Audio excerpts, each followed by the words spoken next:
A informação, a utilidade pública, o compromisso com a verdade. Estamos começando, pessoal. Estamos começando aqui pelo Facebook, a transmissão de 60 minutos, aqui da Rádio Cidadania. Contamos aí com sua audiência, muitas notícias hoje para todo mundo aí. Vamos lá, começando aí o nosso 60 minutos.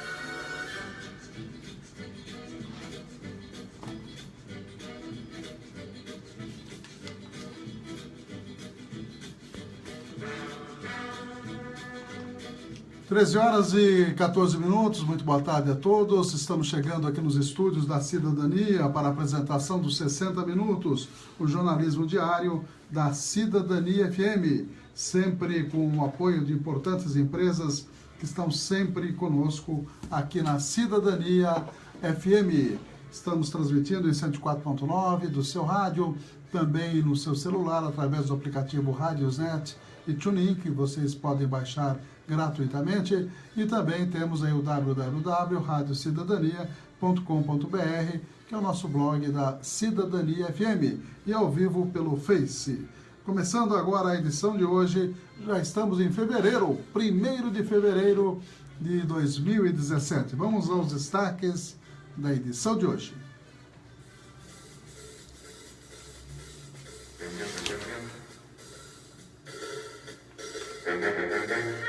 Os apoiadores culturais, hoje tem apoiador novo aqui nos 60 minutos. As nossas agendas de amigos e de amigas aniversariantes, aquelas pessoas que estão sempre conosco.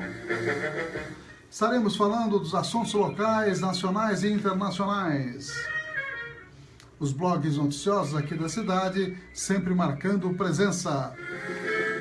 Também estaremos falando das questões nacionais e internacionais. O Senado tem novo presidente, para variar, PMDB, Eunício de Oliveira. Mais de 140 casos de febre amarela em todo o Brasil e também no estado de São Paulo. O novo relator da Lava Jato também é assunto aqui, vai ser sorteado hoje, inclusive, na segunda turma do STF, que faz uma homenagem ao falecido Teori Zavascki. História hoje, falando da explosão do ônibus espacial Columbia. Isso aconteceu há 14 anos dentro do nosso História Hoje. E uma entrevista, rememorando aí, uma entrevista interessante do Viva Maria, com a Lucinha Araújo. Quem é a Lucinha Araújo? A mãe do Cazuza, que fala do projeto Viva Cazuza, tantos anos depois da morte desse jovem ídolo que na verdade, precocemente acabou nos deixando. Tudo isso e mais a previsão do clima. Será que chove hoje de novo? Aliás, tá fácil dizer que chove, né? Porque todo dia está chovendo. Enfim, estamos aí mostrando as notícias do dia, as notícias que interessam a você, aqui nos 60 minutos. Vamos aos apoiadores culturais, voltamos já. Cidadania FM, 60 minutos. Clínica de Vacinação, Largo São Benedito 103, fone 3732-2486. 3732-2486. Cidadania FM, 60 minutos. Farmakit, Rede Multidrogas, a maior rede do interior paulista. Em Avaré, na Rua Minas Gerais, 601. Fone 3732-4089. 3732-4089. Jornal 60 Minutos. Cidadania FM. 13h17. Começamos um pouquinho atrasados hoje, mas estamos aqui, né, nos 60 minutos. Íamos fazer uma transmissão ao vivo pelo YouTube também, mas deu alguma dúvida aí. Logo deveremos estar fazendo também. Dia 1º de fevereiro, José Carlos Martinez aniversaria. Dr. Roslindo Wilson Machado, atual secretário de Saúde, aniversariante de hoje. O Dito Bento, encanador, também. A Maria Tereza de Camargo, também. Nós temos aí o Quitão Ceroldi aniversariando. O Aristeu, que já faleceu, né? Faria aniversário na data de hoje, que era nosso ouvinte aí de longa data e colaborador também, volta e meia, trazia novidades pra gente aí. Nos amigos do Face, nós temos a Neide Martins da Costa Cabeça, professora, parabéns. O Marcelo Nassif também, aniversariando hoje, parabéns, hein? Tá jovem ainda, hein, Marcelo? O Benedito Justo, a Elza Calça, nossa vizinha aqui, parabéns para a dona Elza. O Maicon Soares Cordeiro, nosso velho conhecido, esse pequenininho lá, o Maicon. Amanda Gaioto, Maria Tereza Camargo, Luciana Souza, Leila Piquica, também aniversaria hoje, o Juliano Bros, a Silvana Guerra Sodré, também aniversaria de hoje, também o Weimar Justo de Oliveira, o Roslindo que eu já falei, a Aline Almeida, Luan Ângelo, Rafael Almeida, bastante gente hoje, hein? Luciele Silva e Ana Tati. Parabéns aí aos amigos que estão sempre nos acompanhando, sempre prestigiando aí a cidadania e os 60 minutos, além de toda a nossa programação. E hoje nós temos também a satisfação de dizer que a UDI Ressonância Magnética está conosco, que é lá do nosso amigo Dr. Ronaldo Abdala. Ele está colaborando com a gente, e a ressonância magnética fica ali no quarteirão da Santa Casa, na Rua Mato Grosso, número 800, 3732-3664, e funciona das 7 às 18, de segunda a sexta. E tem dois tipos de ressonância, viu, pessoal? Para o pessoal saber, tem um equipamento de campo fechado e um equipamento de campo aberto. Tem muita gente que tem claustrofobia. Você tem claustrofobia, ô Titonelli? Claustrofobia é aquela medo de ficar em lugar fechado, né? Muita gente, é um nome difícil, né? Então, às vezes, tem que fazer em campo aberto e não em campo fechado, que a pessoa, às vezes, fica meio nervosa quando essas pessoas que têm a tal de claustrofobia, tá ok? Então, tem tudo isso lá na Ressonância Magnética UDI, Unidade de Diagnóstico e Imagem. Também em Ite Chaveiro, Avenida Paranapanema 267, no bairro do Brás.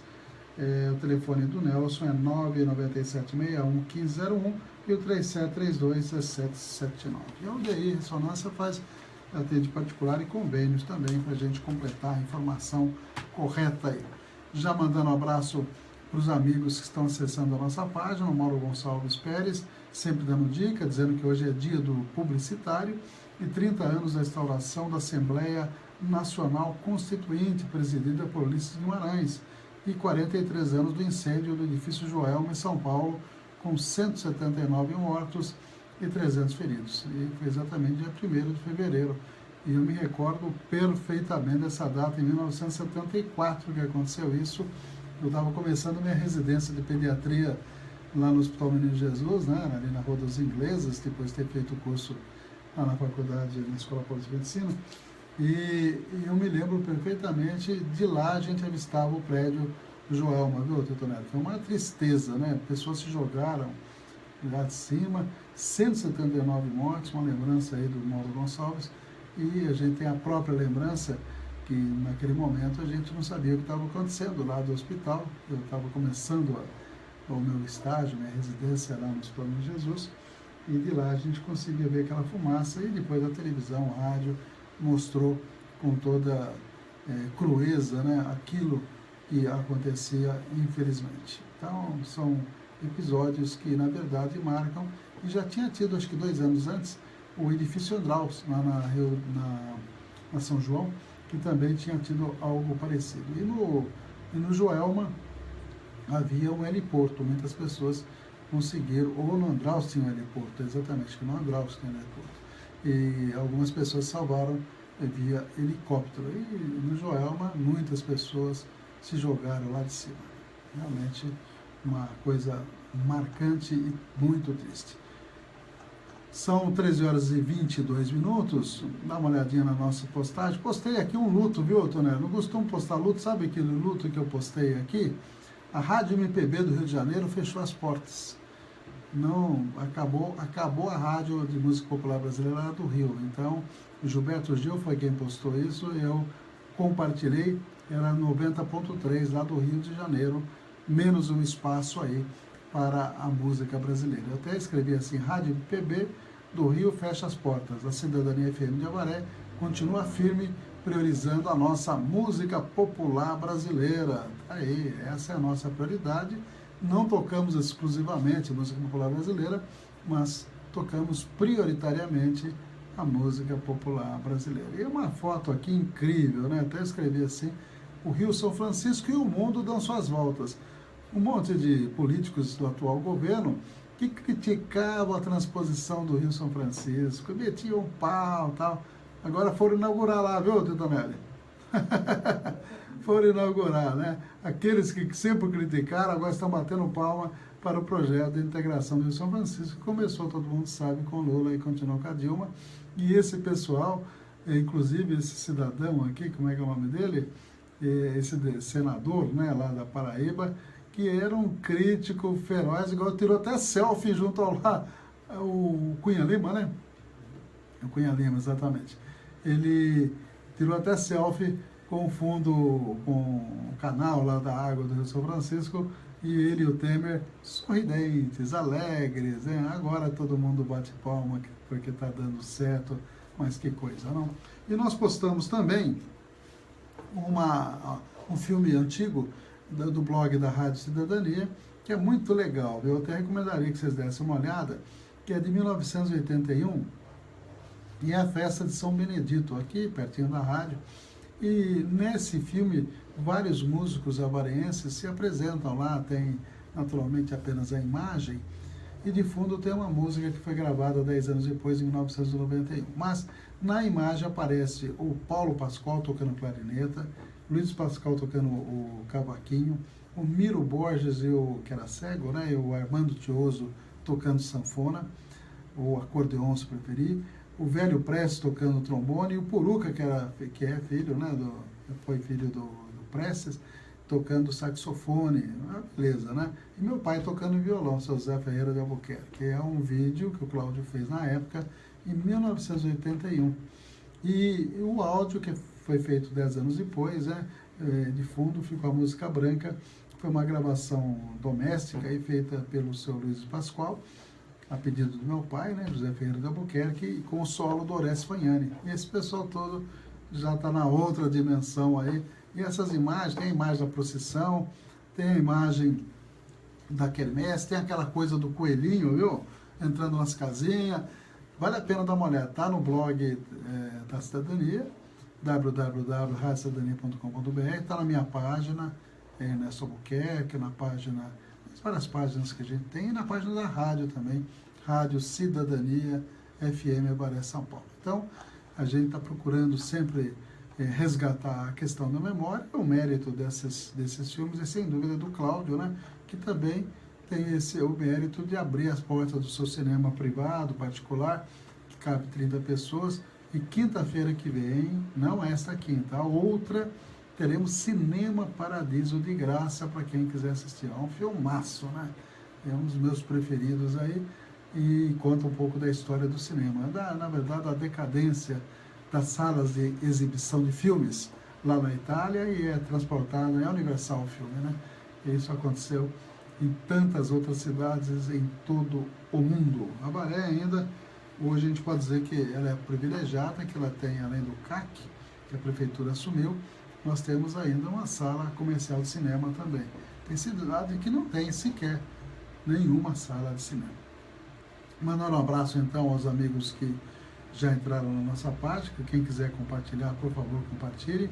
Além do Mauro Gonçalves Pérez, né, nós temos aí mais pessoas como a Marisa Dickler, sempre conosco, né, a Márcia Teixeira Pancioni, o Oswaldo também, o Hélio Pereira, sempre também acessando, o Sandro Oliveira Cunha, Cris Faria da Costa, o Cláudio Luiz Vasconcelos Paulucci, o Célio Pereira Dias, o Flávio Zandoná, vereador, e a Cíntia Cardoso. Esses são os amigos que até agora, e mais gente com certeza estará acessando. Eu queria até dar um abraço para o Augusto Rocha, que incrível, né? Acabei de atender lá a garotada da família, eu não sabia que o Augusto Rocha era o Tinho, barbaridade, o Tinho, nosso amigo aí, que é o avô dessas crianças que nós atendemos, né? E realmente mando um abraço especial para ele aí, que ele tem curtido bastante, não entrou ainda, mas você acredita que vai entrar. E eu não sabia essa coisa de chamar de apelido, viu, Titonelli? Você chama o fulano de apelido a vida toda. Então você não sabe o nome exato dele, né? Você tem algum apelido, Tonelli? Não? Não tá bom. Tito, quem chama-se de Tito é o nosso amigo Marcelinho aí, né? Vamos lá então, direto de Brasília, a primeira matéria, o primeiro bloco de notícias. Novo relator da Lava Jato e a retomada dos trabalhos lá em Curitiba. Vamos lá. Nacional informa. O Brasil interligado pela notícia. O Supremo deve definir hoje o novo relator da Lava Jato. Justiça Federal em Curitiba retoma trabalhos da Operação Lava Jato. Nacional informa. Um serviço do radiojornalismo da EBC, Empresa Brasil de Comunicação. Os trabalhos da Operação Lava Jato serão retomados hoje na Justiça Federal em Curitiba. As informações com a enviada especial da EBC, Daniele Soares. Trabalhos da Operação Lava Jato recomeçam hoje aqui na Justiça Federal em Curitiba. Nesta quarta-feira devem ser ouvidas 5 testemunhas de acusação no processo que investiga o ex-ministro Antônio Palocci, o empresário Marcelo Odebrecht e mais 13 pessoas. Eles foram denunciados pelos crimes de corrupção e lavagem de dinheiro após a 35ª fase da Lava Jato, deflagrada em setembro do ano passado, que resultou na prisão de Palocci. O ex-ministro e Marcelo Odebrecht estão presos na carceragem da Polícia Federal aqui em Curitiba. Estão previstos para hoje depoimentos dos executivos da UTC, Ricardo Pessoa e Valmir Santana, e dos empresários Vinícius Veiga Borim, Marco Pereira Vilinski e Luiz Augusto França. Todos já assinaram acordos de delação premiada com a Justiça e têm a obrigação de contar as citáveis. De acordo com a denúncia do Ministério Público Federal, Palocci e a construtora Odebrecht teriam estabelecido um amplo e permanente esquema de corrupção entre 2006 e 2015, mas a defesa do ex-ministro nega as acusações, chamando-as de vazias. Daniele Soares. O Supremo Tribunal Federal deve decidir hoje o novo relator dos processos da Operação Lava Jato.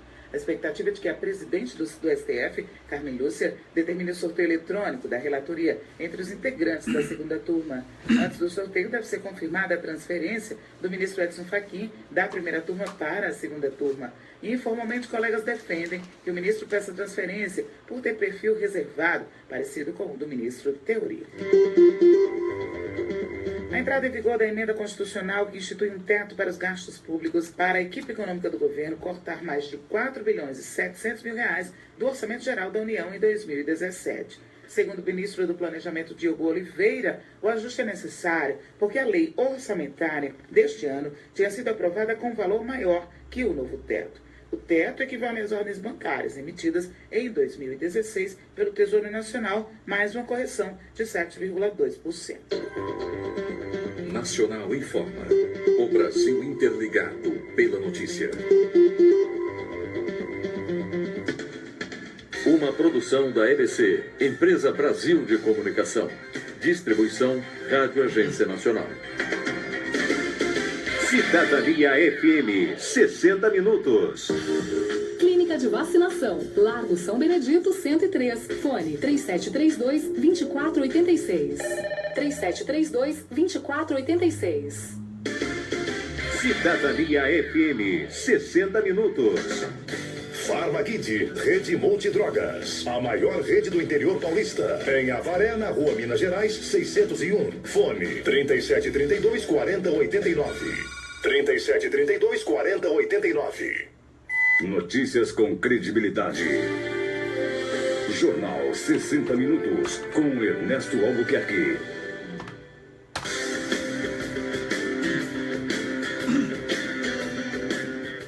São 13 horas e 32 minutos. Vamos à previsão do clima aqui para a Estância Turística de Avaré.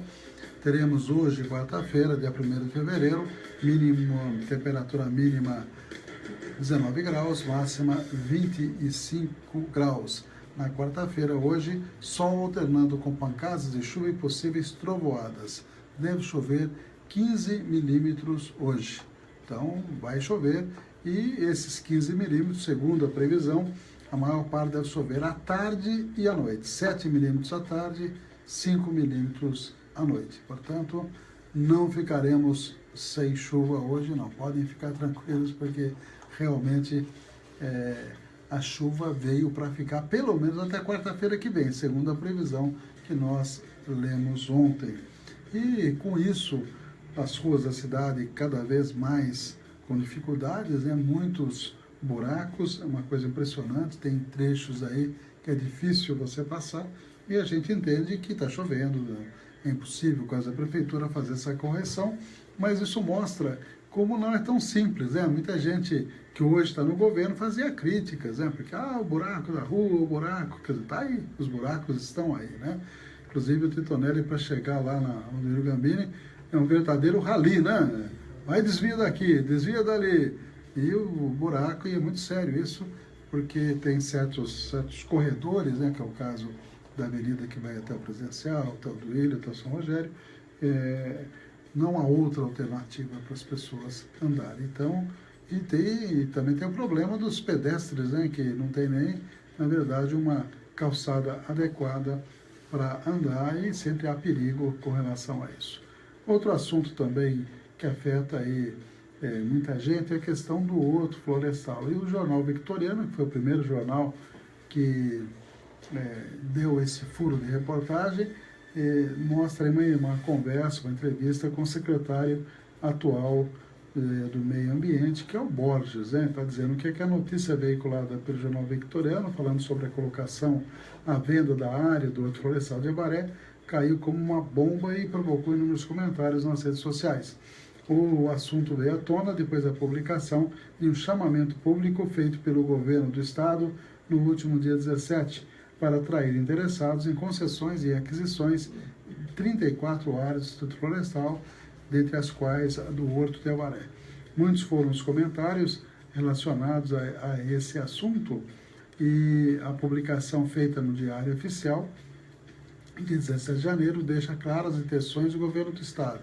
Com base nas autorizações legislativas, a Secretaria do Meio Ambiente busca parcerias para a concessão de uso dessas unidades, visando a exploração comercial madeireira e de subprodutos florestais, associada à melhoria de gestão e manejo florestal e conservação ambiental, ou ainda interessados para a sua aquisição no todo ou em parte. Então está muito claro aí que a verdadeira intenção do governo Alckmin é de passar essa bola para frente, não está querendo ficar com hortos e com florestas estaduais. Procurado pela reportagem do Jornal Victoriano, ainda na última sexta-feira, o secretário do Meio Ambiente, Judésio Borges, conhecido como Borges, não foi encontrado para falar do assunto. Na terça-feira, 31, Borges declarou ao jornal que conversou com o prefeito João Silvestre sobre a questão do horto e recebeu determinação para realizar tratativas no sentido de conseguir concessão para a exploração daquele que é um dos principais pontos turísticos da cidade. O prefeito determinou que eu realize, diz aí o Borges, essas tratativas com o intuito de municipalizar não só a área do entorno do lago, mas também as trilhas que são utilizadas pelos frequentadores do horto. Seria uma grande conquista do governo caso isso ocorresse. O que mais preocupa os ambientalistas com esse chamamento público feito pelo governo do estado é a questão da exploração comercial madeireira ou de subprodutos florestais, que muitas vezes é feito de forma agressiva e sem nenhum tipo de fiscalização.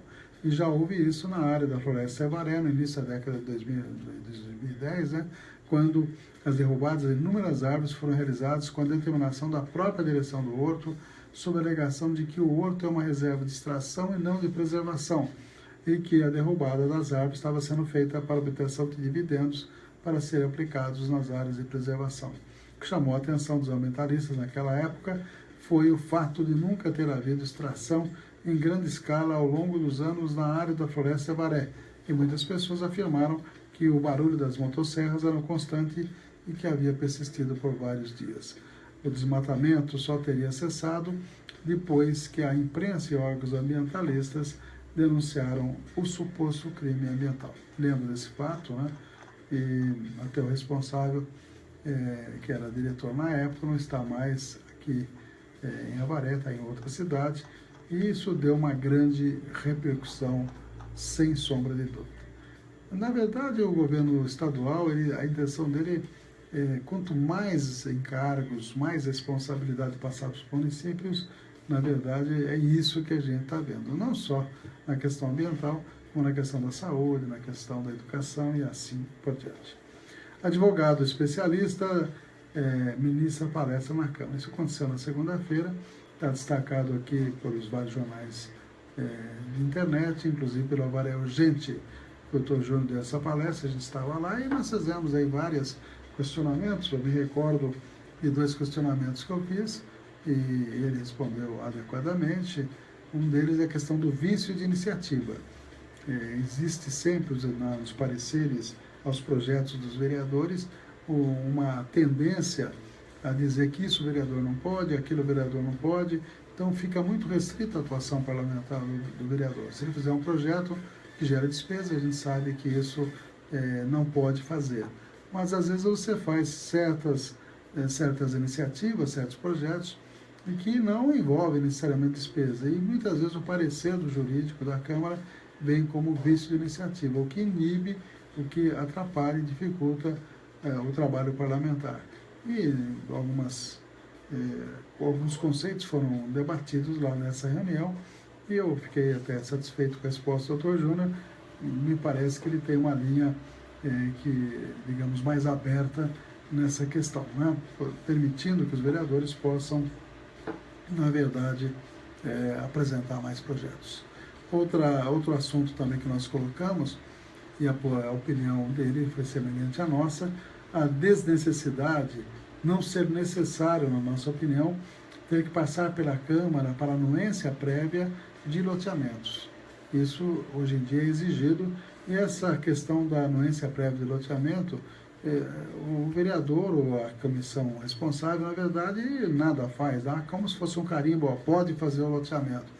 Já existem órgãos estaduais, órgãos municipais, que fiscalizam a implantação dos loteamentos. Então, a anuência prévia, passando obrigatoriamente pela Câmara, eu acho que é um carimbo, como se fosse um cartório. Dá uma carimbada e não funciona absolutamente para nada, a não ser, muitas vezes, para certas atitudes que não são exatamente republicanas por parte de alguns agentes públicos, né? Vou dizer de uma maneira bem genéricas aqui, mas é isso que acontece.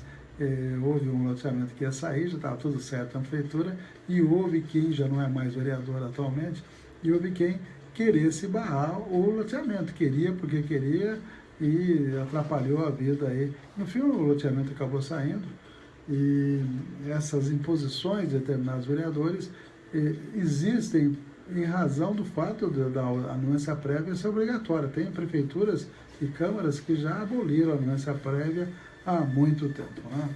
São 13 horas e 42 minutos, o centro de zoonose da Cabaré passa por dificuldades, situação bastante triste do centro de zoonose, precisa a atual administração tentar resolver essa questão. São exatamente 13 horas e 42 minutos, vamos direto a Brasília, matéria que fala da febre amarela. No mês de janeiro, as autoridades de saúde confirmaram 140 casos de febre amarela no país. 52 pessoas morreram, 47 em Minas Gerais, 6 em São Paulo e 2 no Espírito Santo, segundo a Secretaria de Saúde de cada estado. De acordo com o boletim epidemiológico divulgado pelo Ministério da Saúde, 651 notificações ainda aguardam exames. Entre elas, uma feita em Mato Grosso do Sul com suspeita de contaminação em Santa Catarina e outra notificação feita em Tocantins, que seria o primeiro registro de febre amarela na região da Amazônia Legal. Esses 2 casos estão em investigação. Este é o maior surto de febre amarela já registrado pelo Ministério da Saúde. De Brasília, Vitor Ribeiro. 60 minutos. Jornalismo levado a sério. A notícia como ela é. 13 horas e 43 minutos. Obrigado a mais pessoas que estão acessando, um bom número de pessoas. A gente agradece aí. Quiserem compartilhar nas suas páginas, a gente também agradece, né? Nós temos a Cintia Cardoso, a Suzy Bonan, a Francisca Martinez, que mais que nós não falamos, o Kleber Antonello, a Cris Faria da Costa, lá de Cerqueira, aqui de Avaré, mas está lá em Cerqueira, né? O Marquinhos também, assessor. A gente agradece, além das outras pessoas que a gente já citou. São 13h42, a Marilene Albuquerque também, e a Ana Elisa Martins também acessaram a nossa página aí do Facebook. Vamos dar uma olhadinha aqui no outro blog de informações, para ver se temos mais novidades aí. Polícia esclarece furto em creche de Avaré. Vamos dar uma olhadinha nessa matéria, mostrando aí, vamos ver o que aconteceu. 2 homens foram apontados em relatório da Delegacia de Investigações Gerais como os autores do furto de 2 televisores ocorridos no mês de setembro do ano passado, na creche Dona Bidunga. Eles foram ouvidos no inquérito policial, confessaram o crime e indicaram onde estavam os objetos. Aí, realmente, já está bem esclarecido aí. Outro nosso amigo aí que entrou na nossa página é o Paulinho Novaes, né, que é irmão da Marisa, né? Tem nada a ver com o Poio, né? São homônimos. Um abraço, Paulinho Novaes, e desejando um ótimo trabalho para a gente, e boa tarde a todos os amigos aqui da Cidadania. Um abraço também ao Paulinho e continue aí na audiência da Cidadania. Deixa eu abrir mais um blog noticioso aqui da Cidadania. Enquanto isso, nós vamos mostrar essa matéria. O Senado escolhe hoje um novo presidente do Senado e deverá ser Eunício de Oliveira, do PMDB. Para a mesa diretora do Senado será nesta tarde. Na presidência da Casa há 10 anos, o PMDB, maior bancada, anunciou a candidatura do senador Eunício Oliveira, do Ceará. E o atual presidente, Renan Calheiros, foi aclamado para ser o novo líder do partido no Senado. Renan disse que vai refletir se aceita ou não. Mas o senador Romero Jucá, líder do governo no Congresso, disse que Renan até já coordenou uma primeira reunião como líder da bancada. Quem também anunciou candidatura à presidência do Senado foi José Medeiros, do PSD do Mato Grosso. Mas Romero Jucá acredita que até o momento da votação pode convencer Medeiros a desistir da disputa. É claro que é legítimo qualquer senador ou senadora de outro partido tentar disputar mesmo. Mas nós estamos preparados para a disputa democraticamente e aquele que tiver mais votos, se houver disputa, irá ser o presidente da casa. O senador pelo Paraná, Roberto Requião, também do PMDB, informou que pretende apresentar medidas para alterar o funcionamento da casa e tornar o processo legislativo mais democrático. Requião disse que se os candidatos não apoiarem as mudanças propostas, ele também entrará na disputa. Se necessário, sim. Mas daí seria uma candidatura de protesto, porque o governo tem maioria absoluta. Há uma base fisiológica no Congresso Nacional, um número enorme de parlamentares, senadores, no caso. Então, seria fora de questão a viabilidade de uma vitória. O Partido dos Trabalhadores ainda não definiu uma posição oficial sobre a eleição no Senado. Como tem a terceira maior bancada, o PT teria direito ao cargo de primeiro secretário da mesa diretora. Mas para isso teria que formar chapa junto com Eunício Oliveira, opção rejeitada por alguns petistas que não querem apoiar parlamentares que foram a favor do impeachment de Dilma Rousseff. Já na Câmara dos Deputados, o presidente Rodrigo Maia, do Democratas, anunciou nesta terça-feira oficialmente que será candidato à presidência da Casa, apesar das ações do Supremo contra sua eleição. Maia esteve na reunião de várias bancadas nesta terça-feira pedindo votos e disse que tem o direito de se reeleger. Não há nada que diga é vedada a reeleição de deputados federais. Então não há vedação clara em relação ao mandato suplementar. Estou trabalhando, tenho o meu voto e vou atrás agora dos 512 deputados e deputadas. Os adversários de Rodrigo Maia argumentam que a Constituição proíbe a reeleição de presidente da Câmara na mesma legislatura. E o Partido dos Trabalhadores na Câmara decidiu, por unanimidade, apoiar o candidato da oposição, o deputado André Figueiredo, do PDT. O parlamentar espera ainda reunir os outros partidos da oposição, PSOL, Rede e PCdoB. Tem a expectativa ainda que o PCdoB possa rever essa decisão. Nós esperamos ter o apoio da Rede, conversamos já com toda a bancada do PSOL, que o PSOL também possa se somar à unificação do nosso campo e, consequentemente, nós termos a possibilidade do PCdoB, tendo em vista que os outros 4 partidos de oposição tomaram uma posição única, que o PCdoB reveja e venha estar conosco, assim como vários outros parlamentares que são considerados independentes. A eleição para a mesa diretora da Câmara será nesta quinta-feira e ainda tem como candidatos a presidente os deputados Jovaí Arantes, do PTB, Rogério Rosso, do PSD e Júlio Delgado, do PSB. De Brasília, Lucas Por Deus Leão. Você está ouvindo 60 Minutos. Jornalismo com credibilidade. São 13 horas e 47 minutos. Instituições filantrópicas aqui em Avaré sofrendo por falta de repasse da Prefeitura.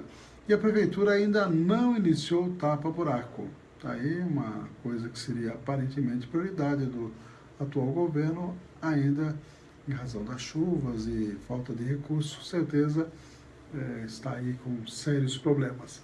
E Santa Cruz do Rio Pardo confirma, sim, que houve um caso de febre amarela naquela cidade. Vamos dar uma olhadinha nessa matéria que está aqui no Jornal do Goiê. A Prefeitura de Santa Cruz confirmou o primeiro caso de febre amarela. Um adolescente de 17 anos, morador da cidade, está internado no Hospital das Clínicas de São Paulo e seu quadro de saúde é estável. Pelo menos outros 2 casos suspeitos da doença são investigados. De acordo com a Secretaria de Saúde do município, recentemente o jovem fez uma trilha de moto em uma área nas proximidades da Escola Técnica Estadual ETEC, onde foi encontrada uma ossada de macaco. Equipes da Secretaria Estadual de Saúde foram a Santa Cruz para definir metas visando a imunização de toda a população da cidade. A vacinação para moradores da área rural começou ontem, dia 31. Está aí um caso confirmado, portanto, de febre amarela lá em Santa Cruz do Rio Pardo. São 13 horas e 49 minutos. Mandar um abraço aqui para NT Chaveiro. Nelson está sempre à disposição, 997611501 e 37321779, Avenida Paranapanema, 267, no bairro do Brás. E também o DI Ressonância Magnética, que tem 2 equipamentos aí sofisticados e atualizados, bem modernos, e com equipe médica especializada, ali no quarteirão da Santa Casa, Mato Grosso, número 800, rua aqui da Rádio Cidadania, no quarteirão da Santa Casa. Lá o telefone é 3732-3264 e atende de segunda a sexta, 7 às 18 horas. Inclusive, atende convênios e particular. Tá ok? Dando um recado, abração ao Dr. Ronaldo aí, que está sempre colaborando aqui com a Rádio Cidadania FM. Vamos direto a Brasília com mais um bloco de notícias. Nacional informa. O Brasil interligado pela notícia. STF prestará homenagem ao ministro Teori Zavascki. Servidores do Rio prometem fazer manifestação em frente à Alerj. Nacional informa. Um serviço do radiojornalismo da EBC, Empresa Brasil de Comunicação. O Supremo Tribunal Federal vai prestar hoje uma homenagem ao ministro Teori Zavascki, que morreu em acidente de avião no dia 19 de janeiro. A homenagem será feita por Celso de Mello, decano da Corte, que deverá fazer um discurso lembrando a trajetória do colega. A sessão solene está prevista para começar às 14h. Após oferecer os pêsames oficiais da Corte à família, o STF iniciará a primeira sessão de julgamento do ano. Os trabalhos da Operação Lava Jato serão retomados hoje na Justiça Federal em Curitiba. 5 testemunhas de acusação devem ser ouvidas nesta quarta-feira, na ação penal que investiga o ex-ministro Antônio Palocci, o empresário Marcelo Odebrecht e mais 13 pessoas. Eles foram denunciados pelos crimes de corrupção e lavagem de dinheiro após a 35ª fase da Operação Lava Jato, chamada de Omertá, que resultou na prisão de Palocci. Servidores do Rio prometem fazer manifestação durante a abertura do ano legislativo na Alerj. As informações com a repórter Tamara Freire. A Assembleia Legislativa do Estado do Rio de Janeiro retoma hoje os seus trabalhos após o recesso parlamentar. E apesar de não haver nenhuma votação programada, um ato público foi convocado para a tarde de hoje pelo movimento dos servidores estaduais contra as medidas de austeridade propostas pelo governo para sanar seu déficit que ultrapassa 26 bilhões de reais. Por isso, a Alerj foi novamente gradeada, os acessos estão controlados e agentes da Força Nacional de Segurança já se posicionam ao redor do Palácio Tiradentes.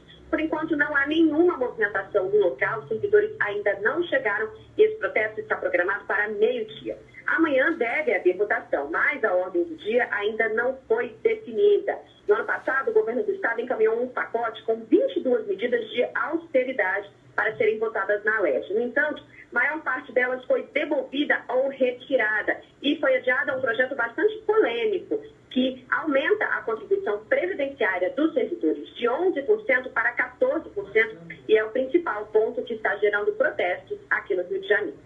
Do Rio de Janeiro, Tamara Freire. Nacional informa. O Brasil interligado pela notícia. Uma produção EBC, Empresa Brasil de Comunicação. Distribuição Rádio Agência Nacional. Cidadania FM, 60 minutos. Clínica Clínica de Vacinação, Largo São Benedito, 103. Fone 3732-2486. 3732-2486. Cidadania FM, 60 minutos. Farmakid, Rede Multidrogas, a maior rede do interior paulista. Em Avaré, na Rua Minas Gerais, 601. Fone 3732-4089. 3732-4089. Jornal 60 Minutos. Com Ernesto Albuquerque. 13h54, também conosco, a UDI Ressonância Magnética, Mato Grosso, número 800, 3732-3264, NT Chaveiro, 997-61-1501, Paranapanema 267. Mais informações, estou abrindo aqui o jornal A Bigorna, dizendo que ex-prefeito, né, no caso é José Benedito Silvestre, volta a Santa Casa para internação, está dizendo o jornal Bigorna e outros jornais aí locais, mostrando aí que a prisão domiciliar acabou se convertendo em internação agora na Santa Casa. Ele foi levado para a ala 1 da Santa Casa, ele está no leito 110, não há informações a respeito da sua saúde, está em prisão domiciliar desde o início do ano, depois de passar por uma cirurgia no coração. O benefício se encerra no próximo dia 4. Um fato que chamou a atenção de alguns advogados tem a controvérsia que o ex-prefeito justamente voltou a ser internado pouco antes de encerrar o benefício em sua residência. Só se houve uma complicação, né? Esperemos que esteja, do ponto de vista da saúde, tudo bem, que também não seja uma jogada aí para tentar prorrogar mais tempo a prisão domiciliar.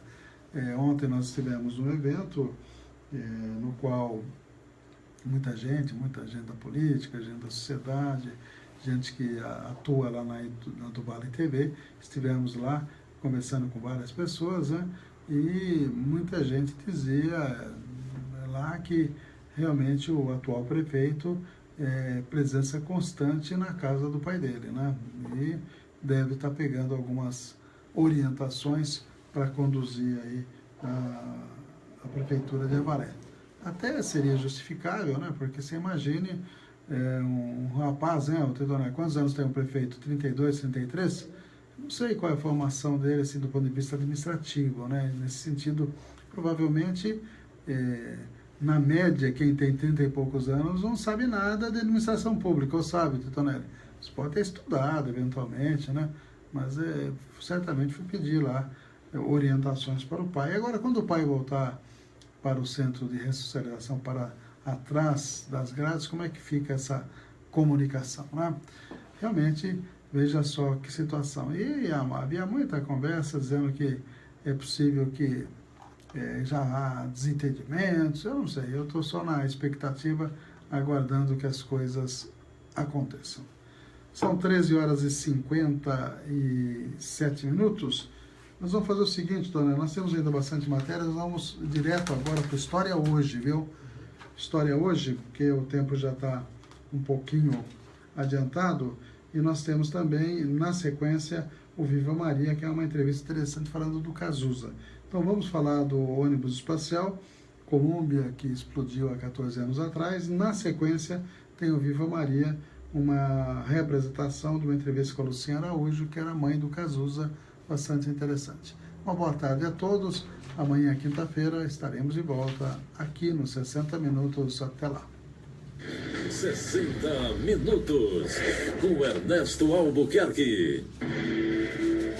1º de fevereiro de 2003. Um dia de céu claro e ensolarado, perfeito para a aterrissagem do ônibus espacial Columbia.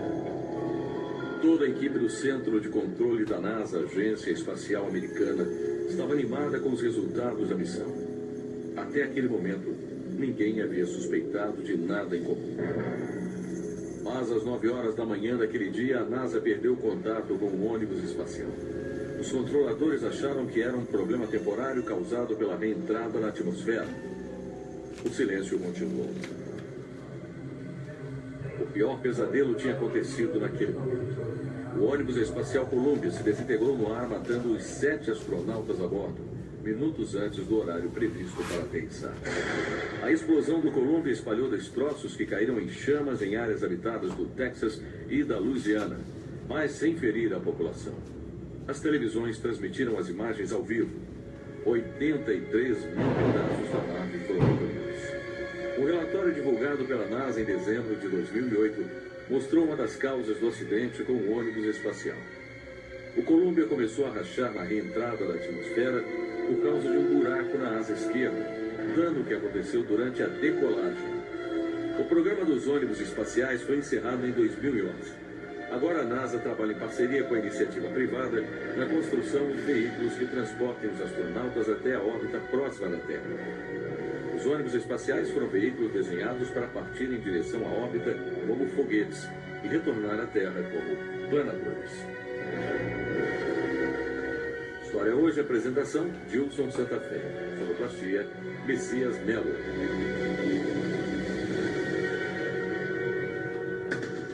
Uma produção EBC. Já são 14 horas, a sequência da próxima atração aí, que é o Vivão Maria, falando do Cazuza, fica apenas pelo rádio, tá ok? Encerramos a transmissão pelo Facebook e amanhã estaremos aqui novamente, tá ok? Um abraço a todos os amigos, amigas do Face e o Aguinaldo Pedroso, que acabou de acessar agora também. A gente agradece a sua gentileza de ter acessado. Deixa eu ver se tem mais alguém. Cerca de 20 pessoas acessaram hoje a nossa página. Também o Flávio Norberto também acessou. Flávio Norberto é lá de Itaí, né? Um abração aí. Obrigado por ter nos acompanhado. Até amanhã.